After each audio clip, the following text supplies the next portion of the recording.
नमस्कार दोस्तों, आज के इस वीडियो पर आप लोगों का बहुत बहुत स्वागत है। छत्तीसगढ़ में फाइनली छात्रावास अधीक्षक के लिए विज्ञापन जारी कर दिया गया है। इसका जो भर्ती इस बार CGPSC के माध्यम से होगी। इसके लिए कुल 500 पदों के लिए विज्ञापन जारी हुआ है। तो चलिए आज के इस वीडियो पर पूरा विस्तार से देखते हैं कि इस रिक्वायरमेंट के लिए, इस भर्ती के लिए क्या क्या चीज़ों की आवश्यकता रहेगी, इसके लिए क्वालिफिकेशन क्या है, इसके भर्ती के प्रोसेस क्या है। क्योंकि दोस्तों ये जो भर्ती होगा इस बार CGPSC के माध्यम से होगा, तो इसका जो भर्ती का प्रक्रिया है थोड़ा सा अलग हो सकता है और इसका जो सिलेबस है वो भी थोड़ा अलग हो सकता है। क्योंकि जो CGPSC का जो सिलेबस है वो CGPSC सेट करता है और CG व्यापम का जो सिलेबस होता है वो CG व्यापम सेट करता है। तो इसका जो सिलेबस है उसमें थोड़े बहुत डिफरेंस हो सकते हैं। तो चलिए आज के इस वीडियो पर पूरा देखते हैं कि क्या क्या नए बदलाव हुए हैं और क्या क्या नई जानकारी आई हुई है। तो फ्रेंड्स वीडियो पर बनी रहिए। हमारे चैनल पर पहली बार आए तो प्लीज चैनल को सब्सक्राइब कर दीजिए एंड सब्सक्राइब के साइड में दिए बेल आइकन को प्रेस कर दीजिए। सो फ्रेंड्स चलिए वीडियो शुरू करते हैं।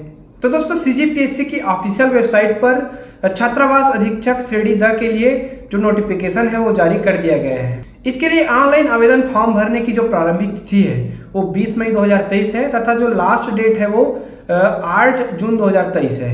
तो इस प्रकार से इसके लिए जो डेट घोषित कर दिया गया है 20 तारीख से इसके लिए फॉर्म डालना चालू हो जाएगा। छात्रावास अधीक्षक श्रेणी द के कुल 500 पदों के लिए विज्ञापन जारी हुआ है, जिसमें अनुसूचित जाति के लिए 210 है, अनुसूचित जाति के लिए 60 है, अनुसूचित जनजाति के लिए 160 है तथा अन्य पिछड़ा वर्ग के लिए 70 है, जो कि कुल मिलाकर 500 है। छात्रावास अधीक्षक श्रेणी द के लिए जो महत्वपूर्ण जो टिप्स दिए गए हैं वो है पदों की जो संख्या है वो परिवर्तित हो सकते हैं, कम ज्यादा किया जा सकता है। दूसरा है अभ्यर्थियों में किसी भी प्रकार का कोई शारीरिक निःशक्तता नहीं होना चाहिए, मतलब ये विकलांग लोगों के लिए ये जॉब नहीं है। तीसरा है यह विज्ञापन संबंधित विभाग के मांग पत्र एवं भर्ती नियम के अनुरूप प्रकाशित किया गया है।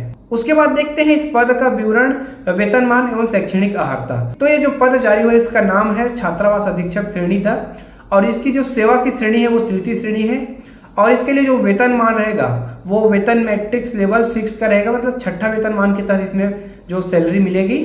और इसके लिए जो शैक्षणिक योग्यता है वो 12वीं पास होना अनिवार्य है। साथ ही साथ इसके लिए कंप्यूटर का जो प्रशिक्षणधारी है ऐसे व्यक्तियों को इसमें महत्व दिया जाएगा, मतलब इसके लिए आपके पास कंप्यूटर का भी डिग्री होना चाहिए, डिप्लोमा डिग्री जो भी है होना चाहिए। इसके लिए एक और महत्वपूर्ण कंडीशन है, जैसे कि एग्जाम होगा तो उसमें 50 नंबर का कंप्यूटर का जो क्वेश्चन आएगा उसमें आपको 50% का नंबर लाना रहेगा कंप्यूटर में, तब आप इसके लिए वैलिड रहोगे, मान्य रहोगे, मतलब इसको आप तब इसके लिए आप पास माना जाओगे। अगर 50% से कम आते हैं, मतलब 50 नंबर का जो आएगा उसमें अगर आप 25 से भी कम पाते हो तो आपको इसके लिए एलिजिबल नहीं माना जाएगा। उसके बाद देखते हैं इसके लिए आयु सीमा।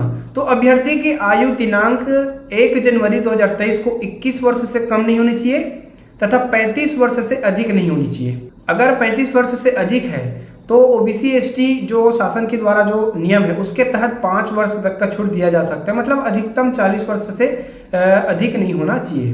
जो आयु की गणना होगी वो 1 जनवरी 2023 की स्थिति में होगी, तो आप 1 जनवरी 2023 की स्थिति में अपना जो आयु का गणना कर सकते हैं, उसके बाद इसके लिए आप अप्लाई कर सकते हैं। उसके बाद इसके सिलेबस को देख लेते हैं जो एग्जाम में आने वाला है। जो परीक्षा का चरण होगा एक ही चरण में परीक्षा होगा, जिसके लिए 150 अंक रहेंगे, 150 नंबर के, जिसमें माइनस मार्किंग रहेंगे।